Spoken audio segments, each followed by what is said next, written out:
నమస్కారం అండి అందరికీ. అందరూ ఎలా ఉన్నారు? నేనైతే చాలా బాగున్నానండి. ఈరోజు శుక్రవారం. నా పూజా విధానం నేను మీకు ఒక మినీ వ్లాగ్ లాగా చేసి చూపిద్దాం అనుకున్నాను. సో, వీడియో అయితే తీసేసుకున్నానండి.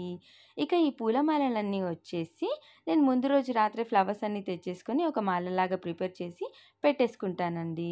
యాజ్ యూజువల్‌గా ఇంకా శుక్రవారం ఎర్లీ మార్నింగ్ అయితే లేస్తాను. లేచిన వెంబటే ఇంకా ఫ్రెష్ అప్ అయిపోయి ఇంటి ముందు ముగ్గైతే వేసుకుంటానండి. ముగ్గు కంప్లీట్ అయిపోయాక ఇక ఇల్లు శుద్ధి చేసుకోవాలి కదా! సో, కాస్త పసుపు నార్మల్ వాటర్‌లో వేసేసి, కాస్త గంగాజలం కూడా వేసేసి, ఇక ఇంట్లో ఉన్న దేవుళ్ళ పటాలకి, ఇంకా ఇంట్లో మొత్తం చల్లేస్తానండి. ఇక ఇల్లంతా శుద్ధి అయిపోయినాక నేను 2 వత్తులతో అయితే దీపం వెలిగిస్తాను.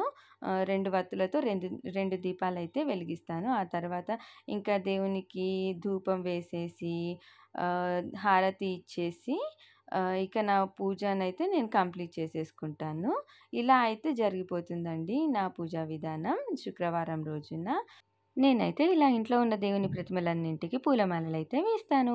మీరు కూడా అలా వేసినట్టయితే నాకు కామెంట్‌లో అయితే చెప్పండి. నా పూజా విధానం మీకు నచ్చినట్టయితే నా ఛానల్‌ని సబ్స్క్రైబ్ చేసుకోవచ్చు కదా! ధన్యవాదాలు.